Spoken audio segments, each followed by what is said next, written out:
Actor அஜித்துக்கு ரீசெண்டா நடந்த ஒரு ஸ்டண்ட் ஆக்சிடென்ட் நீங்க எல்லாருமே பாத்திருப்பீங்க.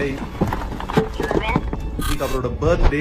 அவர் அந்த ஆக்சிடென்ட் ஹேண்டில் பண்ணதுல அவர்கிட்ட இருந்து ரெண்டு முக்கியமான விஷயம் உங்களுக்கு ரொம்ப யூஸ்ஃபுல்லா இருக்க போறது. என்ன கத்துக்கலாம் நம்ம பாப்போம் வாங்க. ஃபர்ஸ்ட் பாயிண்ட் பாத்தீங்கன்னா சீட் பெல்ட் போட்டிருக்குது. சீட் பெல்ட் போடும்போது risk of injuries, head injury, chest injury, internal ஆர்கன்ஸ்க்கு நடக்கிற இன்ஜுரி, போன் பிராக்சர்ஸ் எல்லாமே கம்மியாகும். பிராக்சர்னு ஒன்னு ஆனாலும் சீட் பெல்ட் போட்டிருந்தா அது ரொம்ப ரேரான அக்கரன்ஸ் அண்ட் மேஜரா ஆகாது. ரெண்டாவது பாயிண்ட், ஆக்சிடென்ட் ஆகும்போது அவர் பேனிக்கே ஆல, ரெண்டு கையும் ஸ்டியரிங்ல வச்சிருந்தாரு. அண்ட் ஆக்சிடென்ட் ஆன அப்புறம் அவர் கேட்ட ஃபர்ஸ்ட் கேள்வி, ஆர் யூ ஓகே? கேட்டுட்டு அவங்களால லிம்ஸ் எல்லாம் மூவ் பண்ண முடியுது, அவங்களுக்கு பார்வை நல்லா இருக்கு, எங்க இருக்காங்கன்னு தெரியுதுன்னா அப்போதான் அவங்கள வெளியில எடுக்க நீங்க ட்ரை பண்ணும். அவங்களால மூவ் பண்ண முடியலன்னா அதே சிச்சுவேஷன்ல விட்டுட்டு ஆம்புலன்ஸ கூப்பிடுறது தான் பெஸ்ட். ஏன்னா ரொம்ப மோசமா இன்ஜர் ஆன பர்சனை வண்டியில இருந்து வெளியில எடுக்கும் போது அவங்க இன்ஜுரிஸ் அதிகமா கூட ஆகலாம், எஸ்பெஷலி இன்டர்னல் ப்ளீடிங் எல்லாம். ஆக்சிடென்ட்ஸ் எப்பனாலும் ஆகலாம். அதனாலதான் நம்ம ப்ரிகாஷன்ஸ் எந்நேரமும் எடுத்து